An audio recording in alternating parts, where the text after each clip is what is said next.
Ahorita ya estamos grabando, ¿verdad? Entonces, vamos a partir, como les recuerdo, estas son, como les digo, más o menos las estadísticas previas a que yo haga mis revisiones personales, ¿verdad? Como les digo, yo voy a hacer las correcciones y las voy a pasar directamente a un Excel, ¿verdad? Entonces, posiblemente no miren el cambio directo aquí en el campo, sino que en el Excel que yo les voy a estar compartiendo. Entonces, nos habíamos quedado, vamos a ver, aplicaciones de las leyes de Newton, y aquí les puse pues una parte de la discusión, ¿verdad? De lo último que habíamos visto. Entonces, dice, la clase pasada discutimos acerca de fricción, ¿cierto? Y vimos que existen dos tipos de fricción, la fricción estática y cinética. En realidad existe un tercer tipo que se llama fricción de rodamiento, pero no la usamos en la clase. Pero vale más, o sea, de que lo tengan en mente, tal vez sale como forma teórica, ¿verdad? Eh, Posteriormente también tenemos que la fricción depende de dos factores. Y esos dos factores, pues nosotros habíamos dicho que era directamente de los materiales en que están en contacto. O sea, no es lo mismo que yo esté deslizando madera sobre hielo. No es lo mismo que yo esté deslizando madera sobre hielo a que yo esté deslizando caucho sobre tierra, ¿verdad? eh, es diferente, ¿verdad? O sea, va a depender de estos materiales qué tanta fricción se genera. Y nosotros habíamos dicho del peso. Yo se los dejé como el peso en ese momento, pero la verdad es que no es el peso, sino que es la fuerza normal. Y usualmente la fuerza normal nosotros la ligamos de cierta forma con el peso.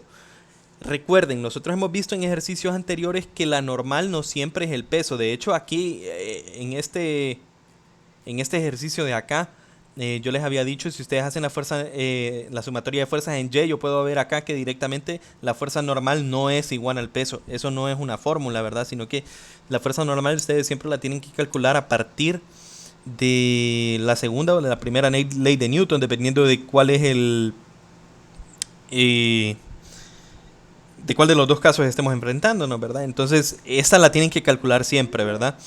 Y entonces, usualmente, la normal va a depender de cierta forma del peso. Entonces, por eso es que nosotros sentimos que un cuerpo que es más pesado o que es más masivo es más difícil de empujar bueno, por una parte por la masa, ¿verdad? Y la definición de masa, y por otra parte por la fricción que se generaría con el suelo. Habíamos discutido también que como hay dos tipos de fricción, que la fricción estática, que es la que pasa cuando nosotros no estamos moviendo un cuerpo, es igual, esto venía más o menos del bosquejo que les hice acá, es igual a la fuerza aplicada, ¿verdad? Porque si el cuerpo no se va a mover, por ejemplo, el ejemplo de que un cuerpo esté en reposo, yo le aplico una fuerza F y no se mueve, eso significa que estamos en la primera ley de Newton y las únicas fuerzas actuando serían la fuerza aplicada y la fuerza de fricción, les había dicho. Por lo tanto, en el caso de la estática, la fuerza de fricción tiene que ser igual a la fuerza aplicada. ¿Ok? Entonces vamos a ver, basado ya en lo que acabamos de mencionar, vamos a ver un ejemplo. Eh, Solo quiero ver si puedo cerrar esto. Aquí está. Vamos a ver un ejemplo, ¿verdad? Entonces dice, observemos este ejemplo. Este es un ejemplo de libro, ¿verdad? Y técnicamente es la misma situación que yo les describí. Les hice la descripción, pues, la clase pasada. Eh, y es que primero imaginémonos que tienen una caja, ¿verdad? Entonces, la caja nadie le está aplicando ninguna fuerza. Entonces, sobre la caja van a aparecer dos fuerzas. Esas fuerzas van a ser la normal porque está en contacto con el suelo y el peso, ¿verdad? Porque es una caja, tiene masa, por lo tanto tiene peso. Posteriormente, asumamos que a esa caja se le empieza a jalar con una cuerda, ¿verdad? Entonces aparece una tensión hacia la derecha. Pero la caja no se mueve. Si no se mueve, ustedes deberían de saber ya que la sumatoria de fuerzas en X, porque en X no hay movimiento, es igual a cero. Por lo tanto, tiene que haber otra fuerza.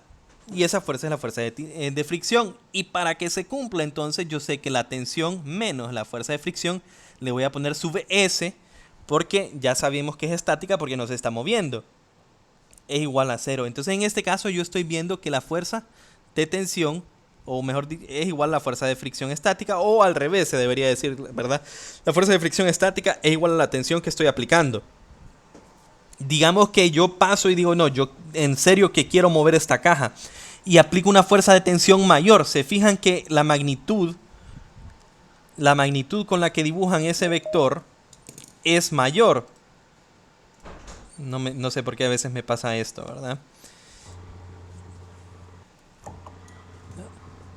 Déjenme ver. Aquí. Se puede ver claramente, creo que la tensión que nosotros tenemos en el caso B es menor que la tensión que tenemos en el caso A. Sin embargo, no sé si ustedes pueden ver, pero aquí dice F sub S todavía. No sé qué es lo que está sucediendo, como les digo, con la pizarra. Pero cuando sucede esto yo tengo una solución sencilla, ¿verdad? Vamos a cerrarlo y lo voy a volver a abrir. Ok, entonces, como pueden ver, la tensión es mayor, pero siempre dicen F sub S. O sea, imagínense que ustedes jalan con más fuerza, pero sigue sin moverse la caja. ¿Qué significa? Que la fricción que está todavía es estática y que el caso con el que estamos todavía es primera ley de Newton, ¿verdad? Entonces sumatoria de fuerzas en X, que significa que la tensión menos la fuerza de fricción estática es igual a 0, o que siempre la tensión y la fuerza de fricción estática son las mismas. Pero entonces ahora es mayor, ¿verdad? Porque como la tensión es mayor, ahora la fuerza de fricción es mayor. Pues va a llegar un punto que yo voy a aplicar suficiente fuerza, muchachos, que el cuerpo se va a empezar a mover. Entonces como se empieza a mover el cuerpo, y digamos que está acelerando, ¿verdad?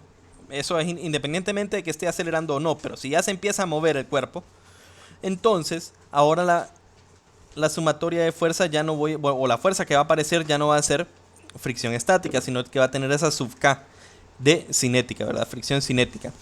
Entonces, ¿qué es técnicamente a lo que hemos llegado nosotros? Aquí la fricción estática, vamos a partirlo en dos partes.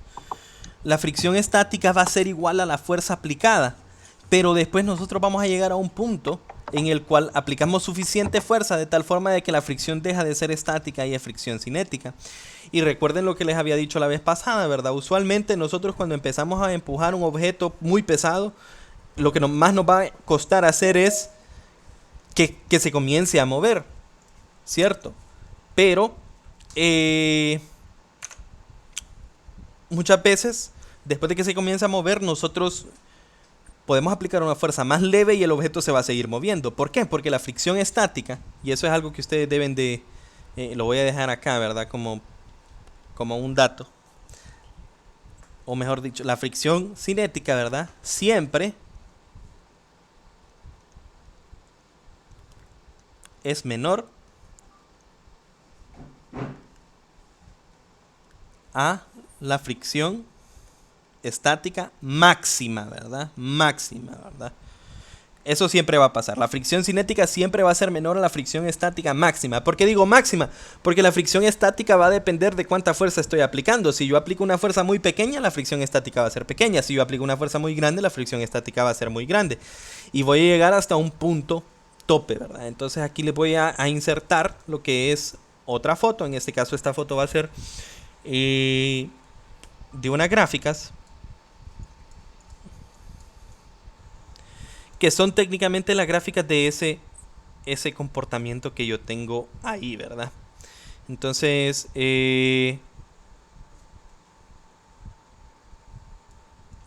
vamos a ver cómo arreglo esto.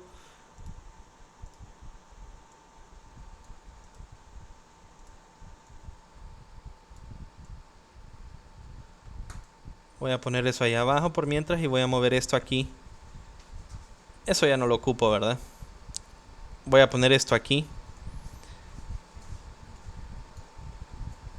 Lo voy a dejar ahí por cualquier cosa, para que podamos ver qué es lo que sucede, ¿verdad? Entonces, al inicio, como no estamos aplicando ninguna fuerza de forma horizontal, entonces esta es una gráfica de fricción versus la tensión o la fuerza que le estoy aplicando, ¿verdad? A la caja. Si al inicio yo no aplico ninguna tensión, la tensión es igual a 0, entonces la fuerza de fricción va a ser igual a cero, ¿verdad? Conforme yo voy aplicando una fuerza mayor, ustedes se fijan, eso sería estos dos, ¿verdad? Que si yo aplico una tensión T, la fuerza de fricción va a ser ese mismo valor de T. Si yo aplico una T mayor, la fuerza de fricción va a ser ese mismo T que va siendo mayor, ¿verdad?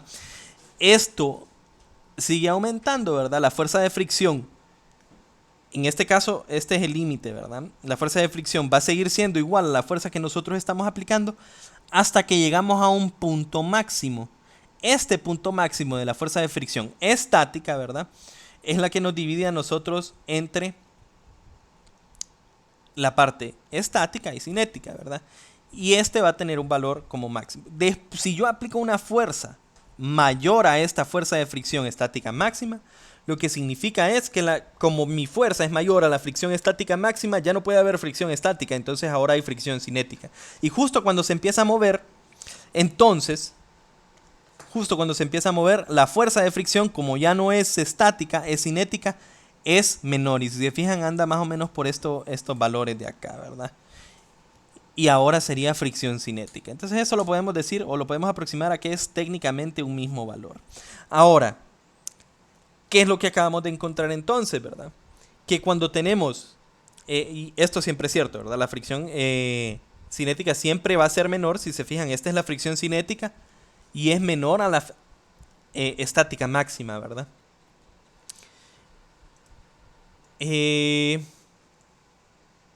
Entonces lo que acabamos de encontrar nosotros es que la fricción estática es igual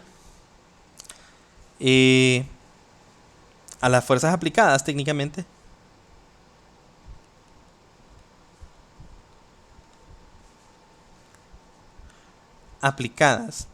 Como les digo, técnicamente. De otra forma, yo lo puedo decir, para que no me quede con esta definición bien ambigua, ¿verdad? Es que la fricción estática va a ser menor o igual a la fricción estática máxima, ¿cierto? ¿Y qué valor va a tener? Va a depender de las fuerzas que se están aplicando. ¿Y cuánto es la fricción estática máxima? La fricción estática máxima tiene una fórmula y es un mu sub s, que este se llama coeficiente de fricción estática, por la fuerza normal, ¿verdad? Entonces y recuérdenlo, cuando hablamos de fricción estática, la fricción estática va a ser siempre igual a la fuerza aplicada, y la fricción estática máxima, el valor máximo que puede tener esa fricción estática es mu sub s por n, donde mu sub s es el coeficiente de fricción estática. Y también tenemos, muchachos, que la fricción cinética, esta va a ser igual a ¿qué? A un mu sub k por la fuerza normal, donde mu sub k es el coeficiente de fricción cinética. ¿Qué significan estos coeficientes? Estos simplemente es a donde nosotros encapsulamos la parte que depende del material, ¿verdad? Por ejemplo, si yo tengo hielo con hielo, la fricción de hielo con hielo, este mu sub s y este mu sub k van a ser muy bajos. Pero si yo tengo hule con acero, pensemos, esa sí va a haber un alto grado de fricción. Entonces estos coeficientes van a ser mayor para eso. ¿Y de dónde lo sacamos nosotros? Pues ustedes en realidad lo sacan de una tabla. La voy a buscar acá. Cuando ustedes estén haciendo ejercicios, simplemente se van a ir a estas tablas, ¿verdad? Tabla 5.1. Y ahí dice coeficiente de fricción estática, coeficiente de fricción cinético. Lo voy a hacer más grande para que solo aparezca la tabla, ¿verdad? Entonces ahí me dice cuáles son los coeficientes de fricción dependiendo de la pareja de superficies que yo tengo. Entonces fíjense bien, estoy buscando uno que sea bien bajo.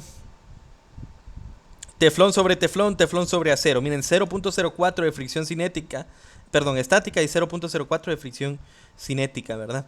Pero cobre sobre hierro colado, dice fricción estática, el coeficiente va a ser 1.05 y fricción cinética va a ser 0.29. Entonces fíjense bien, en todos los casos, exceptuando estos dos que son como casos bien ambiguos, ¿verdad? O bien raros, pero en todos los casos siempre el coeficiente de fricción cinética es menor que el estático. 0.57 menor que 0.74, 0.47 menor que 0.61, 0.36 menor que 0.53, ¿verdad? Entonces, el coeficiente de fricción cinética siempre es menor que el coeficiente de fricción estática, y eso va de la mano de lo que yo les había dicho acá, que la fricción cinética siempre va a ser menor que la fricción estática máxima. Entonces, si nos fijamos en la fórmula, ¿verdad? Son casi lo mismo y lo único que difieren es en este coeficiente de acá. Entonces, como mu-K para cualquier material siempre va a ser menor o por mucho igual, ¿verdad? A mu sub s.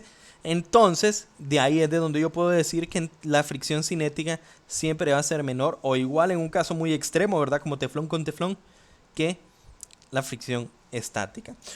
Y pues técnicamente esto es lo que tenemos de teoría del capítulo 5. Aquí ya terminamos con la teoría y ya con esto ya les puedo compartir la pizarra en el campus, ¿verdad? Que no se les había compartido porque no habíamos terminado con la teoría. Y si se fijan es exactamente lo mismo que yo les dije. Fricción estática es menor o igual que mu s por n. ¿Por qué menor o igual? Porque en un caso que la fuerza que estamos aplicando no es suficiente para mover un objeto, entonces la fricción estática, va a ser igual a la fuerza aplicada. Entonces, cuando tengamos un ejercicio, muchachos, que implica fricción, y a mí me dan los datos de fricción estática y fricción, bueno, de coeficiente de fricción estática y coeficiente de fricción cinética, y a mí no me están especificando si el cuerpo ya se está moviendo, lo primero que tenemos que hacer es verificar que la fuerza que yo estoy aplicando sea mayor que la fuerza de fricción estática máxima. Porque si mi fuerza es menor, entonces el objeto no se mueve y es muy sencillo, ¿verdad? El problema, porque ya ahora es primera ley de Newton y no segunda ley de Newton. Entonces tengan eso en mente. Eso siempre se ponía, por ejemplo, en un laboratorio, ¿verdad? El laboratorio se llama coeficiente de fricción estático. Entonces ustedes es un plano inclinado, cheque, y simplemente se les da un ángulo y a partir de ese ángulo ustedes tienen que saber cuánto, bueno, si la caja se va a mover o no.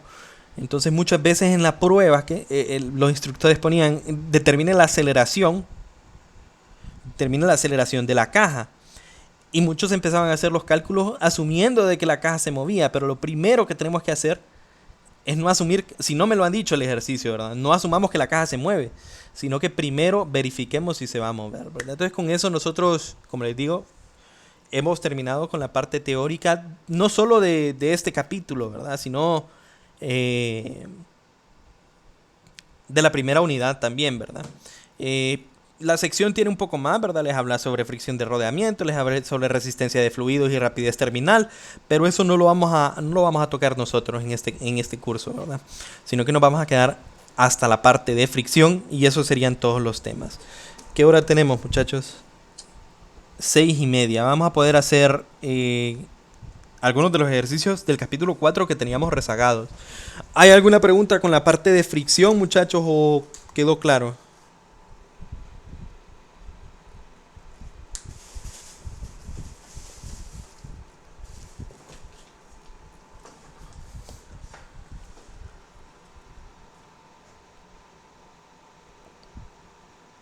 Todo claro, ingeniero. Vamos a hacer los ejercicios que teníamos rezagados, ¿verdad? Si algunos de ustedes se preguntan por la tarea de este capítulo, fíjense que en este capítulo, el capítulo 4 más que todo, había pocos ejercicios sugeridos. Dentro de los sugeridos hemos hecho 2, creo. Y hoy vamos a hacer uno y el resto que quedan de los que me gustan son para la tarea. Pero en la tarea solo tengo 1, 2, 3, 4 de este capítulo. Entonces debido a que solo seleccioné 4 del capítulo 4, Es la razón por la cual no les he puesto la tarea del capítulo 4, sino que ya que el capítulo 4 y el capítulo 5 en esencia son lo mismo, o sea, siempre es ley de Newton, entonces lo que yo iba a hacer es, una vez que terminemos el capítulo 5, o sea, hoy, ya voy a poder revisar cuáles son los ejercicios que vienen del capítulo 5 y asignárselos, ¿verdad? Entonces, por lo menos el día de mañana ya estaría asignada la tarea, la tercera tarea, que van a ser ejercicios de capítulo 4 y de capítulo 5. Entonces voy a volver, Ingeniero, ¿y esta tarea para cuándo sería? eh, voy a ver primero cuántos ejercicios les voy a asignar, ¿verdad? Eso es lo primero. Porque en base a cuántos les asigno puedo saber cuánto tiempo es apropiado. Usualmente una semana, ¿verdad? Entonces, póngale, si yo la asigno mañana, estaría para el otro jueves. O sea, una semana, lo más posible, ¿verdad? Una semana completa. Y bueno, yo sé que hasta cierto punto se mira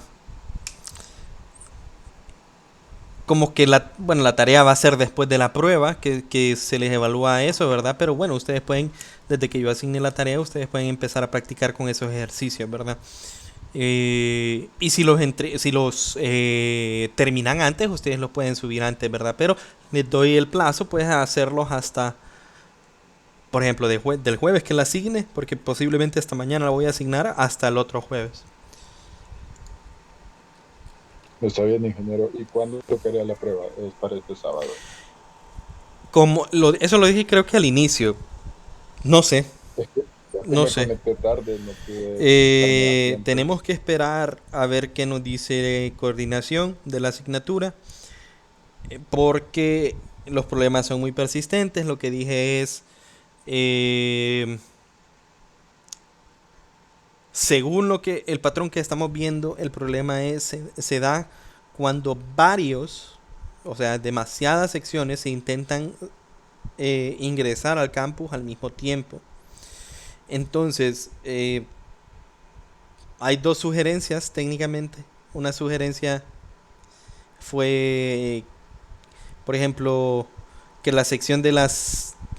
Una sección entra a las 6, la otra empieza a entrar a las 6:15, la otra a las 6:30, 6:45, y así nos saturamos la entrada al campus. Esa es una de las sugerencias. La otra sugerencia es que cada quien lo ponga en su hora clase. Para mí esa es la mejor, pero no vi que le hiciera mucho caso el coordinador a esa sugerencia. Igual vamos a ver qué deciden entre el coordinador y el jefe del departamento. Van a ver cuál es la solución, ¿verdad?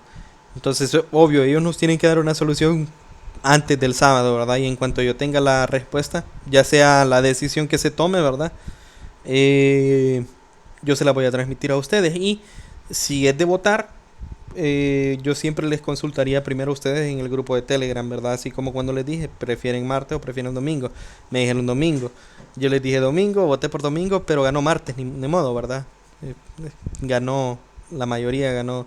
De hecho, no sé si ustedes se fijaron, pero yo estaba molesto porque el coordinador me había dicho que la prueba se iba a aplicar el martes, pero de 14 profesores solo habíamos votado 5 y la votación iba 3 contra 2.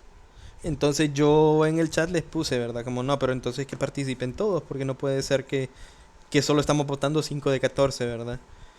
Resulta que al final por lo menos me hicieron caso y votaron, pero votaron por martes la mayoría. Entonces igual no salimos ganando y al final nadie salió ganando porque nadie pudo aplicar el examen el martes, ¿verdad? Pero bueno.